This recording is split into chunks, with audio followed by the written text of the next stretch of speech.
and we'll move on towards our guest.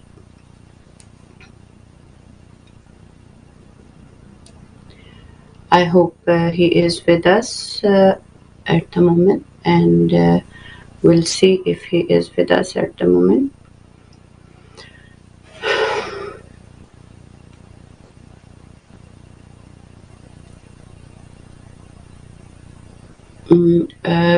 We will try to see if he is connected with us. Hi Farah, thank you so much for joining us today. Good morning and welcome to the show, and really grateful for your time and participation for today's show. How would you like to share your experience of your recent visit in Iran? First of all, I would like to know what was the objective of that visit, and how where were you, and what kind of experience you have? Good morning, FAIZA. Thank you very much for the invitation, and hello, everyone. Yes, I was in Tehran. It's been on my bucket list for quite some time. There are several countries I'd love to visit. One of them was Iraq, and I had the pleasure of going there during Arbaeen in August in 2024. Iran is also somewhere that I've been able to visit, and I'd like to go to North Korea and Cuba, maybe sometime this year if I get the opportunity. Yes, I was invited to a conference in Tehran. I am like the Irish director there's a group in favour of the global right of resistance. So they held a conference in conjunction with the Iranian establishment in Tehran. It started on, I think it was the 30th of December and finished on the 2nd of January. So it was an opportunity to go and meet the other coordinators that are involved in this global pro-Palestine right of resistance kind of fellowship. It was an opportunity to see Tehran. It was an opportunity to meet people on the ground and to really see the strength of the Iranian kind of popular support for Palestine. And as someone who is not Muslim, for me to see people who are predominantly part of the Shia sect being so supportive of people who are predominantly in the resistance in Palestine from the Sunni sect, I thought it was a fantastic opportunity of how the Ummah should act in coordination, how people with the same culture and in many respects the same language across the Ummah, how they should all come together to support Palestine. So it was great. We got to meet one of the IRGC generals, the Iranian Republican Guard Corps. We went to one of the it's a museum, but not everything's an old antique artifact. We were able to see some of the modern missile technology that was unleashed on the Zionist state in Operation True Promise 2. We saw some of the modern drones that they have. We saw an American drone that had been hacked, I believe, by Iranian intelligence groups and brought it down safely to the ground, and it was reversed engineered. So they were able to get an intact American drone and basically make their own Iranian version of it. So it was immensely rewarding, and it was immensely, what would you say, it was immensely kind of inspiring as well to meet people. There were people from Africa, there were people from Europe, there was like people from Italy, Spain, South America, I think it was Argentina. There were people from Burkina Faso and Chad and Niger and several other South African countries. So it was a really, really, really good experience. Good networking, and to see Tehran, to see a major international city with over 20 million residents trying to navigate the traffic system It's the same in any major city. If you're in London or, would imagine, New York or Paris, you want to get from one side of the city to the other. It seems there's like a permanent kind of, rush hour. We would have that here, like in the mornings for people going to work, for people coming back from work. It seemed to be like all day in Tehran. But I would encourage people to go. And if you were to ask me what I took away from it, it's the steadfastness of the people in Iran who stand together with the people in Palestine and across the region. And, they're all appear to be anti-imperialists. And like that's what we need. We need people to stand up against this Western hegemony that's trying to not only destroy the Ummah and destroy West Asia, but also they want to control everything that happens. Thank you, Farah, for sharing your initial thoughts about the visit and the people you met over there, and a kind of experience you had. So, how do you see? First of all, like there are so many sometimes rumors and sometimes kind of mindset we do have in West about Iran, because it is obviously ruled by religious scholars and Supreme Leader Sayyid Ali Khamenei, and religion is the real essence of that country. And we obviously you come from an entirely opposite kind of country situation or environment. So what sort of difference did you find over there, and what are your experiences about that, like living in the West and then experiencing something entirely opposite over there? So how did you feel about it, what you learned from it, and what you saw over there regarding that? Well, if we're going to talk about that, let's compare the two systems. Let's compare the system that we live under the West, where we're told that we're living in a democracy, that every 4 years, if we don't like the government, we don't like their policies, we don't like what they're doing in our name, we just simply put an X on the ballot paper and we change the government. But it's the deep state that runs the country, not the government. Governments come and go. Leaders that we've seen, especially with the Conservative Party in the last few years, don't even last, some of them, 30, 40, 50, 60 days. So I don't believe that we genuinely live in a democracy. I believe we live in a duopoly. It's the Conservatives or the Labour Party, and then sometimes you'll get the Lib Dems or the Social Democrats, where people are really fed up, but they're all the same. You could slip a piece of paper between the foreign policy and the domestic policy of both Labour and the Conservative governments. Now, if you transfer that to America, you see the Democrats and you see the Republicans. The Democrats were supposedly the party of the people, like Labour is here, but they are full with corporate globalists. They are funded by people who want to buy the politicians and buy politics and make sure that the system stays in favour of the capitalists, of the oligarchs, of the 1%. When Thatcher was in power and Ronald Reagan, they talked about the trickle-down theory, where the money goes to the top and then trickles down into the rest of society. But it has proved through neoliberalism that the opposite is true, that the money goes from the bottom up to the top. And we can see that because the gap between the rich and poor is phenomenal now. The types of money these oligarchs have is eye-watering. Couldn't spend it in 100 lifetimes, and yet they want to suck all the money up, and then the government, whatever money's left in your pocket, they want to tax you. They want to tax you now for this. Is it 5% of GDP is going to have to go towards the arms industry in order to bolster NATO? I don't want my money going into the arms industry.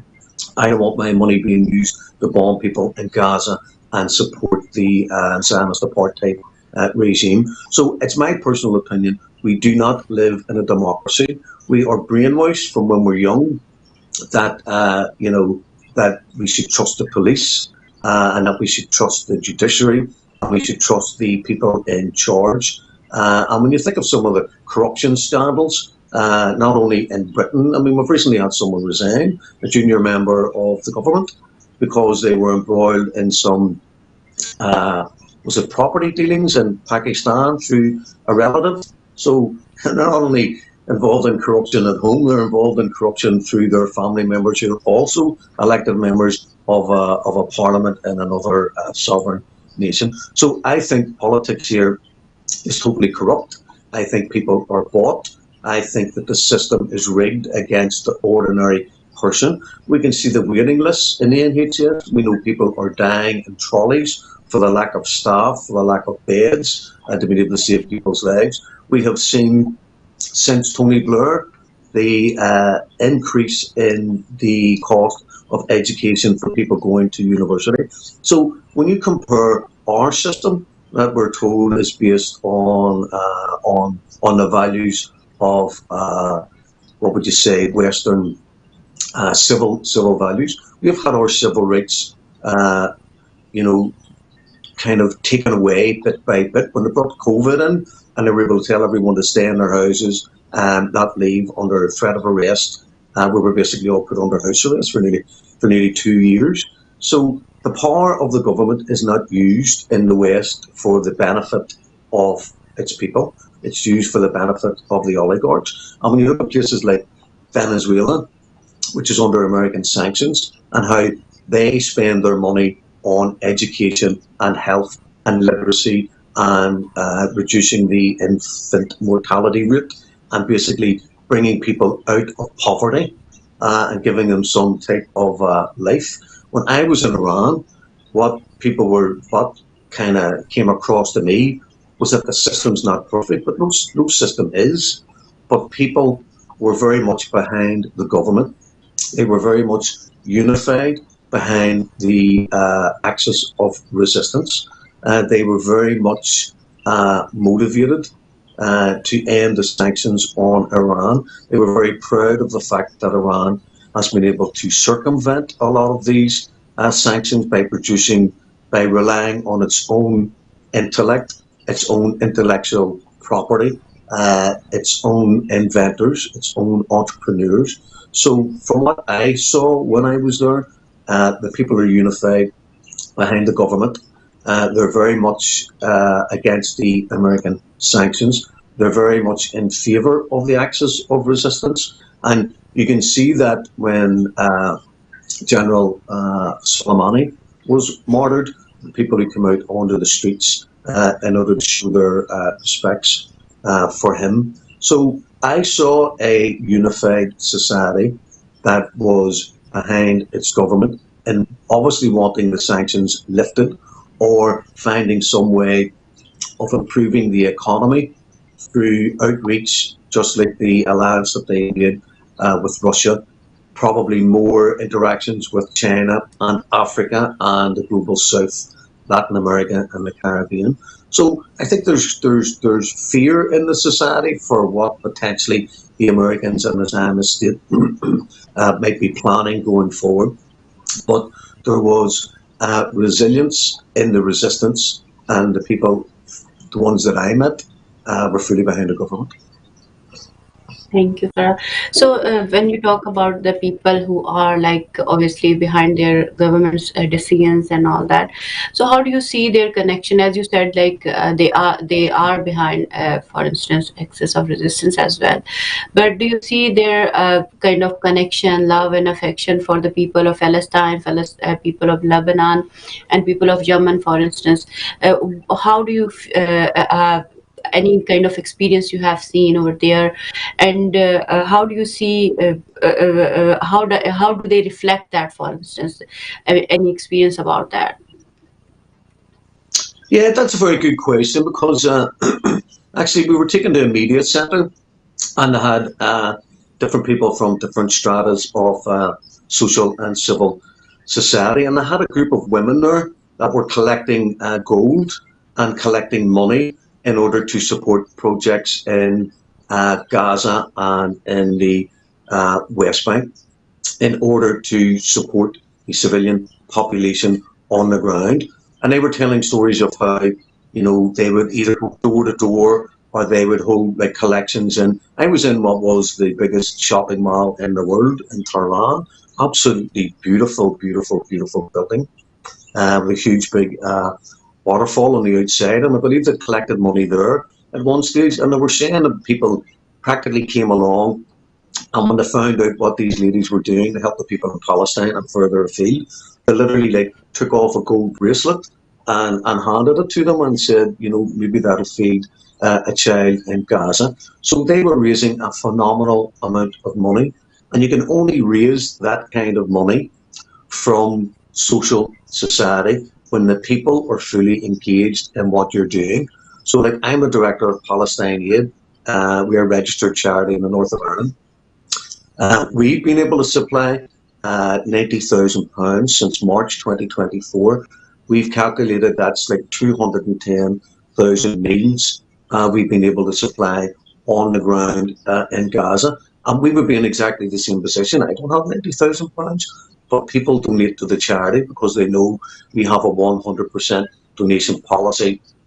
We don't have any paid staff. We don't have any overheads outside of bank charges. So what I saw in Iran, and the more that I'm going to say integrate, but I'm not sure it's the right word, but the more that the more conversations I have with people of the Muslim faith who follow Islam, you know, I can see that what the people in Iran are doing is standing against injustice and standing against oppression.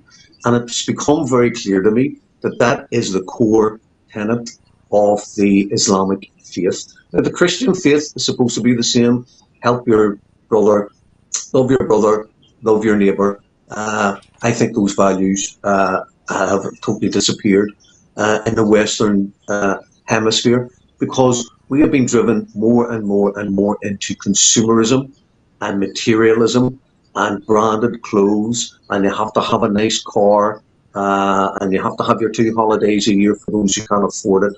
So in the West, we're driven by the corporate greed that gives us materialism and consumerism because they want us to buy their products.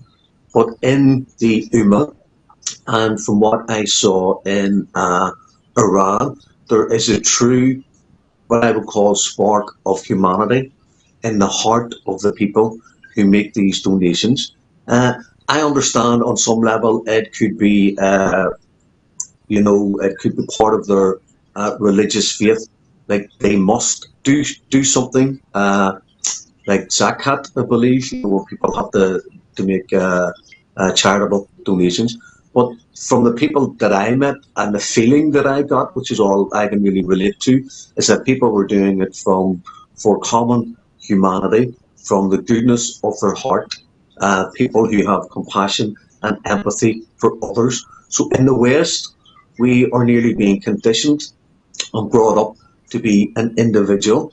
When you see the breakdown of the social fabric in some places in society, being replaced with the me rather than the community. So I think in Iran and in Palestine and in say Iraq, Syria, Lebanon, there is a huge outpouring of human empathy for the suffering of others, and I think that's the best way that I could possibly describe what I took back from Iran. Thank you, Farah, for sharing such a wonderful experience you had over there regarding the people who were collecting, obviously, different donations from different people, especially when it comes to women and it comes to, gold and kind of jewelry and stuff like that. Everyone is very possessive and, kind of very much connected to his stuff or their stuff or her stuff. So I would like to know something about your experience when you have seen or you have met regarding the women of Iran, for instance. Because if you remember the case of Masa Amini, it was like there was so much propaganda around the globe regarding that woman. So, how do you see the women in Iran? Were they looked oppressed? Were they looked uneducated? Were they looked suppressed, or any kind of feeling you might see in media regarding that, especially in Western media propagation regarding the women of Iran. So, how do you see their intellect, their education, their way of expressing themselves, and the kind of their connection to their own true religious values or norms, or as you were saying that you have met over there the people and the women even. So, had you any kind of interaction, with them in any manner, any conversation, or any kind of leading roles you have seen over there while in that conference and all that? So, any kind of experience you would like to share about these things? Well, firstly, I'd like to say how shameful it was that when that young lady died, I believe she had a brain hemorrhage, is what kind of is shown up in the post-mortem autopsy. Could happen at any time, sadly, to anyone, anywhere who's living with that condition and or unaware of it. That was just used for anti-Islamic, anti-Iranian propaganda by the West as part of their attempts to destabilize Iranian society. So the first thing that I could really offer on that question is I met two gentlemen at the conference. I met one of the guys before at Texima, and he's from Spain. And I met a gentleman, he was from the Basque country, and he had a bit of history. I figured to leave it at that. And we went out on the first night just to walk around, just to get out of the hotel, just to stretch our legs, take an evening air, and have a wee look at downtown Tehran. So we went looking for a coffee house, and we walked for about, say, I mean, there was a coffee house directly opposite the hotel, but we didn't notice that till the following night. We walked for about 15 minutes, as I say, just to stretch our legs. And we walked into, I think it was like a small pizza shop. And we went in, we were trying to get some coffee, and we didn't have any Iranian money. We only had euros. And then there was a young couple in this pizza parlor, and they spoke perfect English, and they wouldn't look out of place in Soho in London. This young man had a haircut that I would have associated with people maybe 10 or 15 years ago, and a long earring, and his girlfriend wasn't wearing hijab. And they spoke perfect English, and we spoke with them for about 10 minutes, and they changed some Iranian money for 10 euros, and they actually went on the phone and they got the exchange rate, and we'll work something out. But they were just two. That was just a young couple in love in Tehran, having a pizza. So that was a nice memory to meet someone on the ground. Sorry, somebody's phone now. Nice to meet somebody on the ground. Well, I actually got to speak to a lady who was one of the interpreters, because obviously there were people from Africa, people from Spanish-speaking regions, English-speaking. So we had three different translators during the different days of the conference. I was chatting to the lady on the bus, and she was telling me how her son was a doctor. I think he was in Denmark or somewhere, and her daughter was studying somewhere abroad. Now, she talked about the sanctions, and she talked about kind of how tough it could be at times. I mean, we're not talking about Gaza, we're not talking about people starving and stuff, but I assume because of the sanctions, there's difficulty getting money financially in and out of the country if she's trying to support her son or daughter, or potentially the other way around. But that lady was telling me, you know, the price of actually property in Tehran. So Tehran goes up. It's very much like Damascus. When I was in Damascus, there's a huge mountain directly behind the city of Tehran. And what they're doing is they're building up into the mountain because the population's expanding. And she was telling me like something like $6 million to buy an apartment in an apartment complex. Sounded very American, you know, you had your own pool and you had a gated community. And it was just a phenomenal amount of money to be paying for property, for somewhere to live. So what she was telling me, you know, was like life was good. I saw a city, most importantly, when you think of what's happened in Syria, think of what's happened in Iraq, think of what's happened in Libya, think of what's still going on in Gaza and the West Bank as we speak. I was stunned walking about Tehran, a beautiful, modern city. Everybody going about their daily lives. Everyone seemed happy. You asked about depression of women. I never saw any of that there. I saw people, couples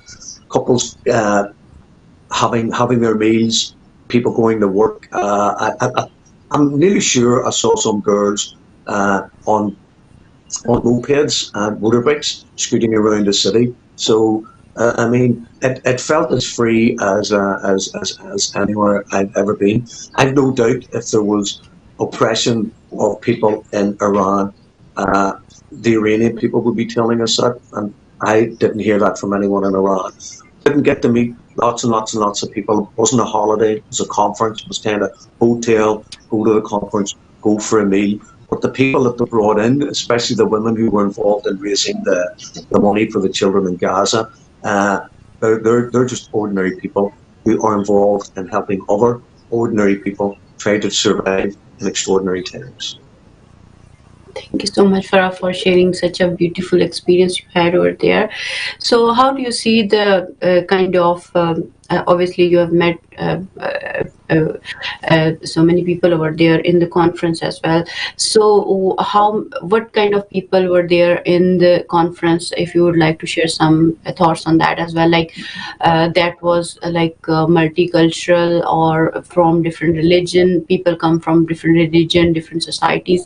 So, what was your experience about that? Even though you shared some part of it in your initial, discussion, but if you would like to share any kind of experience they had about Iran, for instance, when they were over there, or they felt something they shared with you as being there on that conference, or anything like that, you would like to shed some light on that, just in case if you have something in mind. Yeah, well, I think everybody had the same impression that I had. Some people have been there before. It was my first visit to Tehran, and I feel very blessed that I was able to go. I'd say that the majority of people at the conference were from West Asia, and they were from Africa. So it's the same. There were people from Lebanon. There were people from obviously Iranians, Lebanese, people representing different Palestinian groups were there. There was also political representatives of some of the other groups that would be part of the axis of resistance. So you had a combination of. I mean, like I'm an activist. Sometimes I'll be honest. Sometimes I wonder, why are they inviting me to a conference in Tehran? But I am the Irish coordinator. We do try, even being on this program. Thank you very much, FAIZA. It's a perfect opportunity for me in my role as an activist, much as yourself, to be able to try a bit by bit chip away at this false veneer that the West and the mainstream media is creating around Islam. I know I'm going off topic, but I'm convinced that Islamophobia is becoming the new anti-Semitism. I personally am convinced that people are putting money into people like Tommy Robinson. There's been like articles suggesting that he's being funded not just by the right wing but by pro-Zionist figures in the background in order to create the division in society in Britain, where people look at their neighbour not as their neighbour but as a packy or a child groomer, or there's all this. There is between the deep state and the assets of the deep state, which is the people that they use in the public domain. That would be people like journalists, people like radio commentators, influencers, and then people involved in political society. There is an attempt in the West. You can see it most in Germany, I think. Some of the draconian kind of oppression that Muslims are suffering there is hard to get your head around, you know. But there appears to be a deliberate attempt to demonize Muslims. So first of all, they're trying to divide the Shia and the Sunni in West Asia to create civil war and civil strife. Then in the Western society, they're trying to drive a wedge between neighbours, between people who inhabit the same workspace, the same school space, the same living space, the same social spaces, because it's part of the divide and rule. So very much that is Islamophobia is being pushed as a kind of under the surface agenda by the state and the people that the state monopolizes in order to get out its message. But going back to the conference, then, at the conference, I'd say 60–70% of the people there were from the different Islamic traditions. So we had people. There was a guy from I think it was Niger. He was in full dress costume representing his nation. So even just to see that and to speak to someone like that, I mean, I only speak English. I speak English because my country was occupied by the English for 800 years, and my language, which is Gaelic, which is the Irish language, less than 6% of people in Ireland are able to speak it, although that's growing as we reclaim our language from the oppressor. But a lot of them guys, 2 or 3 languages. A lot of them had French, Spanish, English, and Arabic. So there's 4, but most of them had 3. Either had Spanish, English, and Arabic, or they had French, English, and Arabic. And obviously, again, that goes back to the colonial occupation of their countries. But so say 60–70% were probably Muslims, and the other people, there were maybe just 6 or 7 people who wouldn't have been from that tradition. And I don't think any of us were religious, because we're all anti-imperialists, we're all anti-capitalists, we're all anti-colonial activists, and none of us really has any time for maybe sadly so, for the Christian faith. But it was a good blend. So you had young and old. You had a mixture. There was only one woman at the conference. And that's because not every country was able to send a representative to the conference. So that's not the fault of the conference organisers. But yeah, very, very, very valuable for everyone. And they make those connections, because activism's a small world. I mean, I've met people there, and I've met Chema twice, and I've met a couple of people now a couple of times. And like, there's different WhatsApp groups and different ways, emails, that people kind of collaborate and keep in contact. So it's not a social gathering, although there's a social aspect to it. It's more how people can work collaboratively to get the message out. And the message from that conference is basically that Palestinians, under international law, have the right to resist an illegal occupation by any means necessary. So that is the format of the conference. That's the format of the global call for the support of the right to choose resistance. And that's what we're trying to promote, the message that people have a legal right to defend themselves by any means necessary under international law when they are illegally occupied by a foreign power. Right. So, Farah, have you, in that conference, have you discussed the war crimes which has been committed against Palestinian people, or what kind of other things which has been discussed in that conference, which could be of useful for the audience who might be listening or watching to you, any other messages you have seen regarding Palestinian people in that conference, and kind of experience you would like to share about that, the content and the experience, or any kind of objectives they have shared or they wanted to work on, so that we would know like what kind of place you were in, and we could understand what they were up to or something like that. Yes, that's a very good question, because we did have some closed sessions where the press were excluded from the room, so people could talk openly about what they thought would be potential ways forward to help the people in Gaza to withstand this genocidal Holocaust that's being visited upon them by America. And just on that, was it for 15 months? Joe Biden could have picked up a telephone at any time, told Netanyahu to end this barbarism upon innocent civilians in Gaza. Didn't do it. Donald Trump comes along, picks up a phone, sends an envoy. All of a sudden, 900 trucks were in the Gaza yesterday. Just proves Joe Biden was not only fully complicit in this war, he was fully behind it. He supplied all the armaments and all the weapons. Every death in Gaza is that blood is on his hands. Just wanted to make that point. But so in the conference, people talked about. I talked about how important it is raising money, because obviously we're able to feed people on the ground. So there are many, many, many ways to assist the people in Gaza to resist the occupation.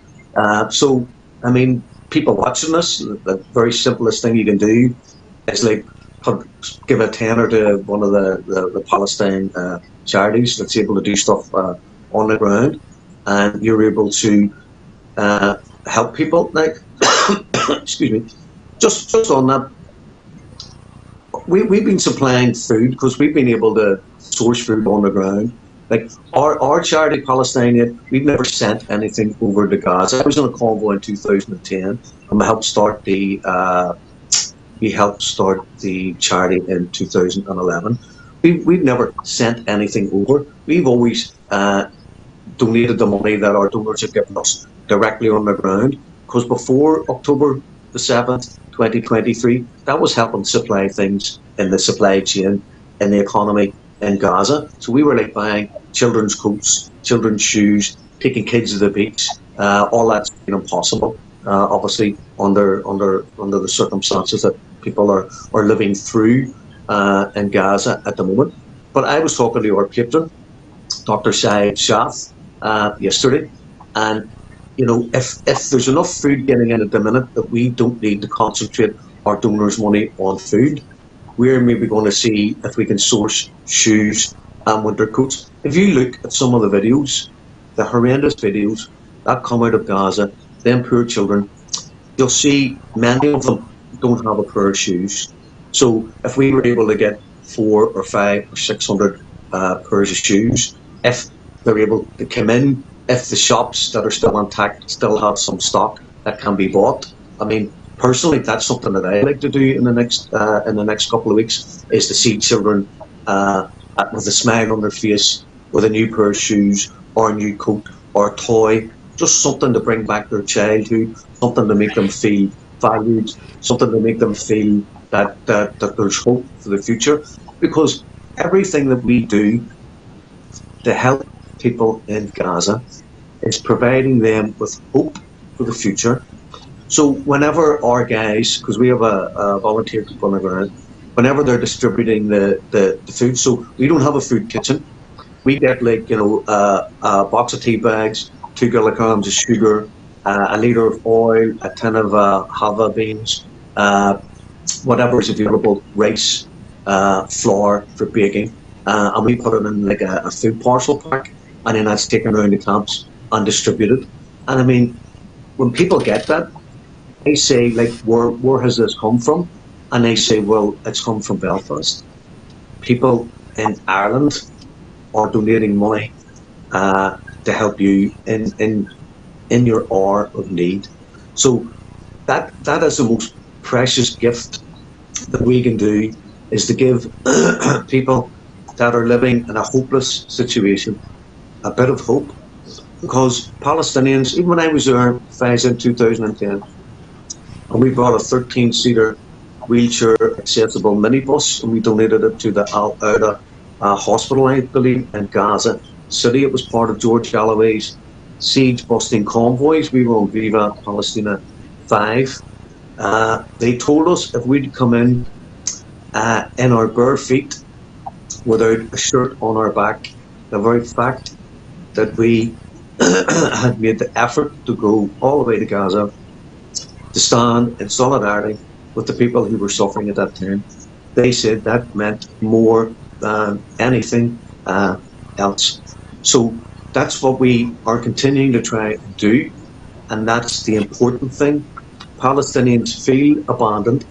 You'll hear them constantly, and they're right on the television when they're interviewed. Where's the humanity? What's the world doing? Why aren't you trying to stop this? And in our own small way, in the conference, on this television program, and through everything that everyone does collectively, between the marching, the BDS, the boycotts, everything has a role. But telling people in Gaza that they're not alone, for me, is very, very, very precious. Thank you, Farah, for sharing such a wonderful experience and kind of efforts you are making, and the other people with you are making to help the people of Gaza is very important.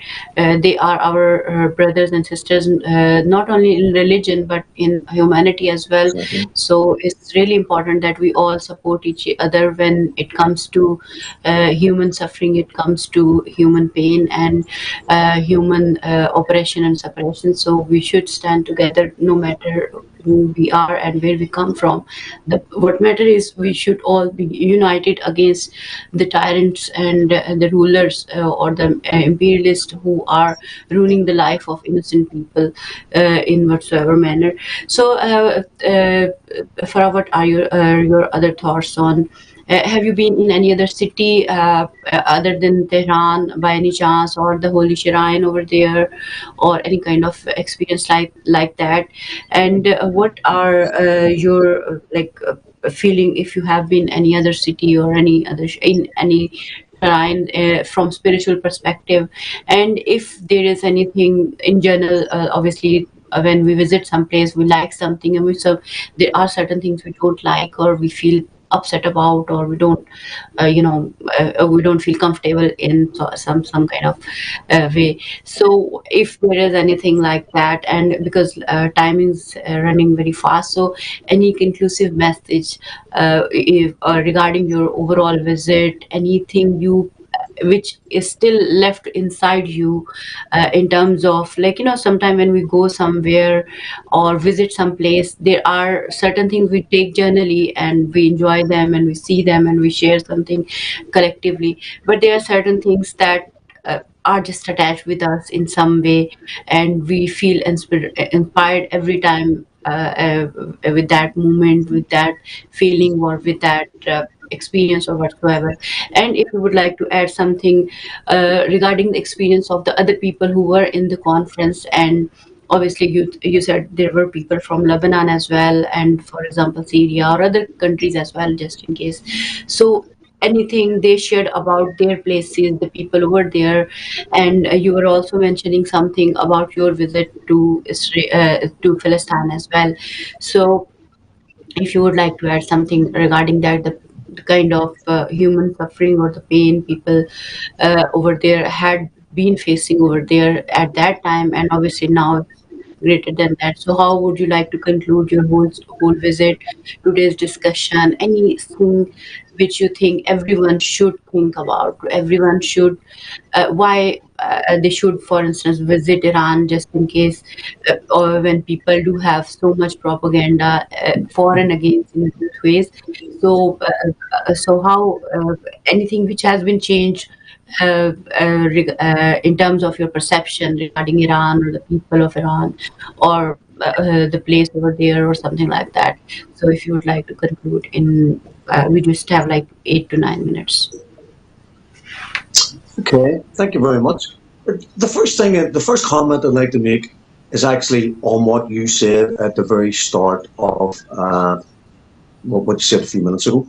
When you were talking about people standing together in humanity as brothers and sisters, and being against the established order that has been created to drive us apart, to make us not love one another, but to potentially despise, demonize, or hate one another.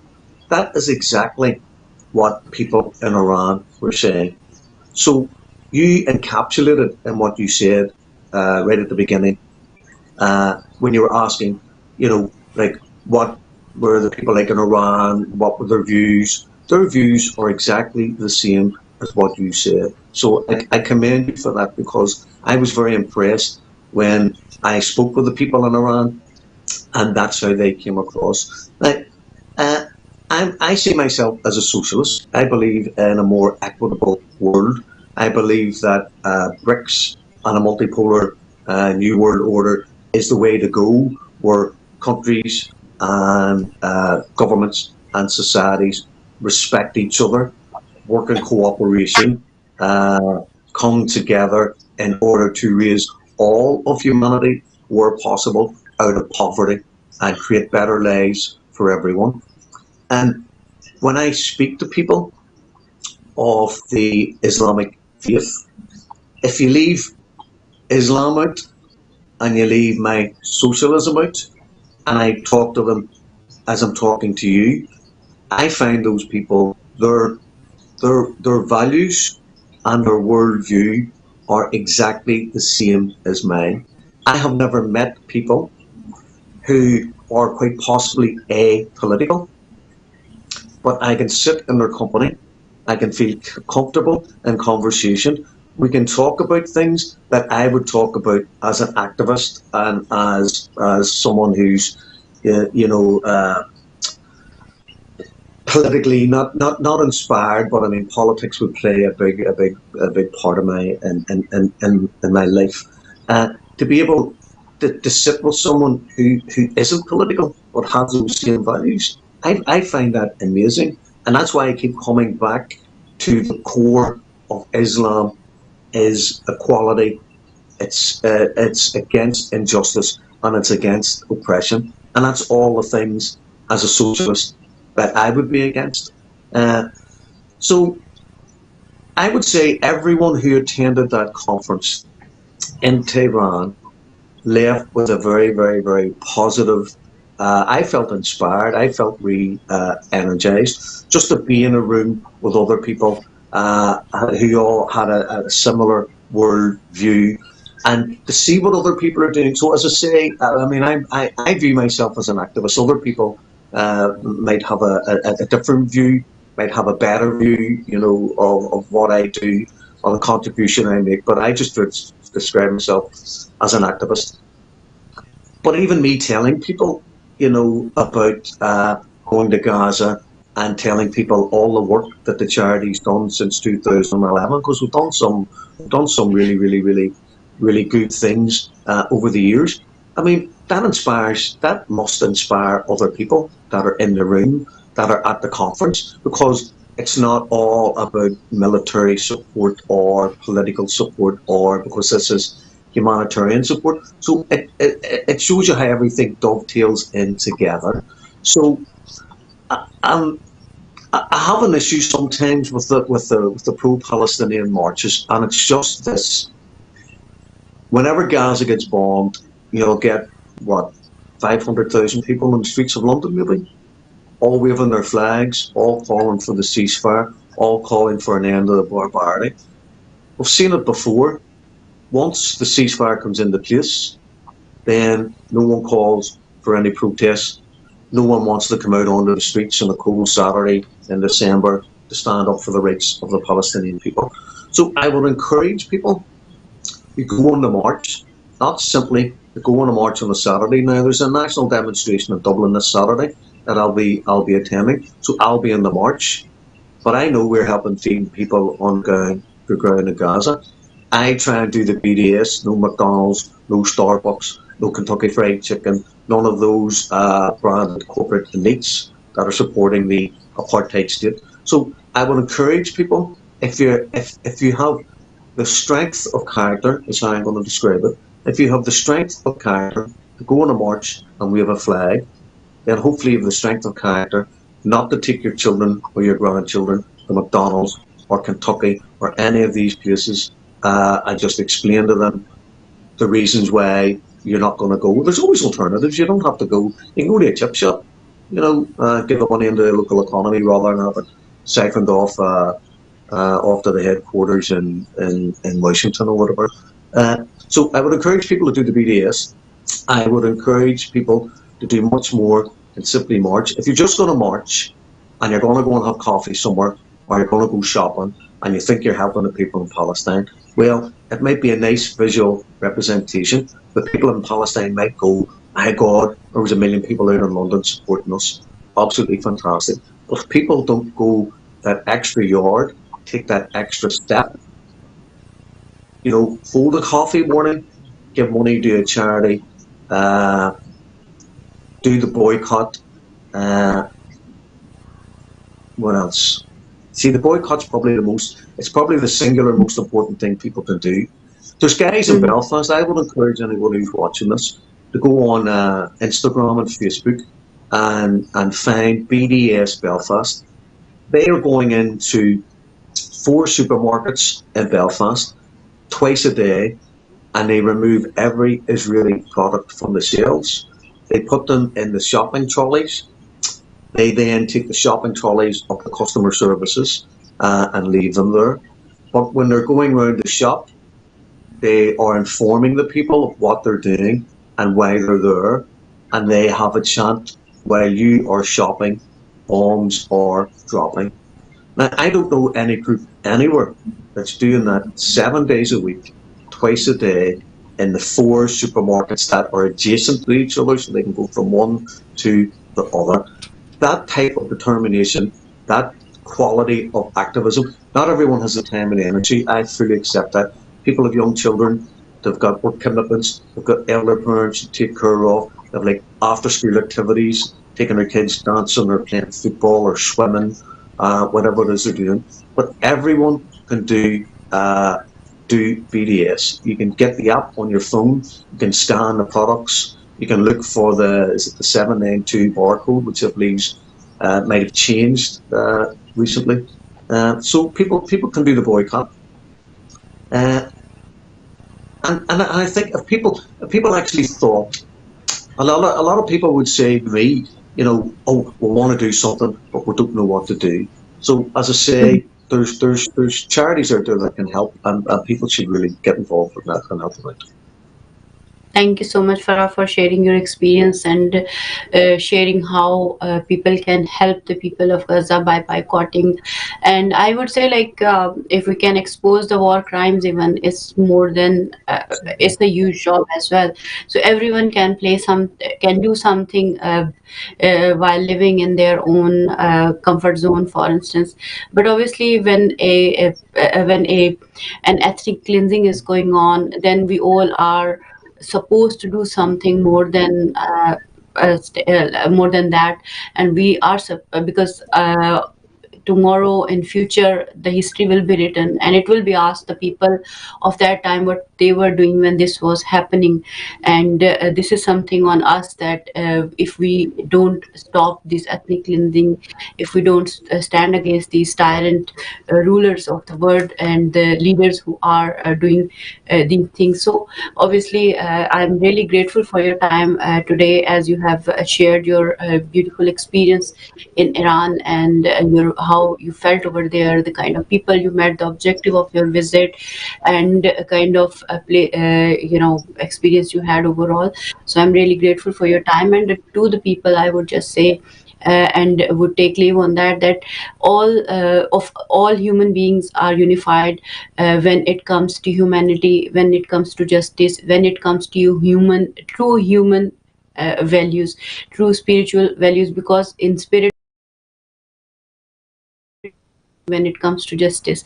So stand against the tyrant and think about Gaza, the people of Palestine, and all who are being oppressed by these systems around the globe. Look after yourself and everyone around you. I'll see you tomorrow.